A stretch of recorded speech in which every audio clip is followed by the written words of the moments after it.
Dushyant scientific ವಾಸ್ತುವಿನ ಸಾರಥ್ಯದಲ್ಲಿ ಮನೆ ಚೌಕಟ್ಟು, ಮನೆ ಚಿಕ್ಕದಾದರೇನು ದೊಡ್ಡದಾದರೇನು, ಮನೆಗೆ ಪ್ರತಿಯೊಂದು ಕೋಣೆ ಇರುತ್ತದೆ, ಅಡುಗೆ ಮನೆ ಇರುತ್ತದೆ, ಟಾಯ್ಲೆಟ್ ಇರುತ್ತದೆ, ಪಿಟ್ಟುಗುಂಡಿ ಮಾಡಬೇಕಾಗುತ್ತದೆ, ನೀರಿನ ಸಂಪ್ ಮಾಡಬೇಕಾಗುತ್ತದೆ. ಮನೆಯ ಅಡುಗೆ ಕೋಣೆಯಲ್ಲಿ ಒಲೆ ಉರಿಸುವಂತ ಬೆಂಕಿ, ಫ್ರೀಜರ್, ರೆಫ್ರಿಜಿರೇಟರ್ನ ಲೆಕ್ಕಾಚಾರದಲ್ಲಿ ನೀವು ಓದೋದಾದ್ರೆ ಡಿಶ್ ವಾಷರ್ಸು, ಪಾತ್ರೆ ತೊಳೆಯುವಂಥದ್ದು, ಮತ್ತೆ ದವಸ ಧಾನ್ಯಗಳನ್ನ ಇಡೋದು, ರುಬ್ಬುವ ಕಲ್ಲನ್ನು ಇಡೋದು, ಸ್ಟವ್ ಜೊತೆ ಮಿಕ್ಸಿನಲ್ಲಿ ಜೋಡಿಸ್ಕೊಳ್ಳೋದು, ಓವನ್ ತಂದಿಟ್ಕೊಳೋದು, ಇಂಡಕ್ಷನ್ ಸ್ಟವ್ ಎಲ್ಲಿ ಇಟ್ಕೊಳೋದು.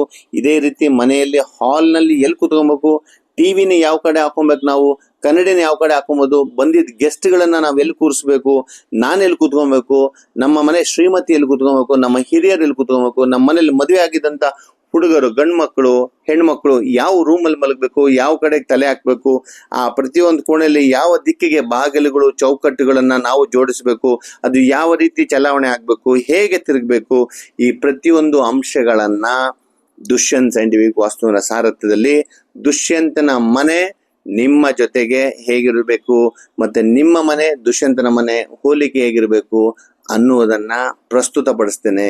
ಮನೆ 20ಕ್ಕೆ 25 ಅಡಿನೇ ಆಗಿರ್ಲಿ, ಚೌಕಟ್ಟು ಆಯತಾಕಾರ ಅನ್ನೋದನ್ನ ಮರಿಬಾರದು.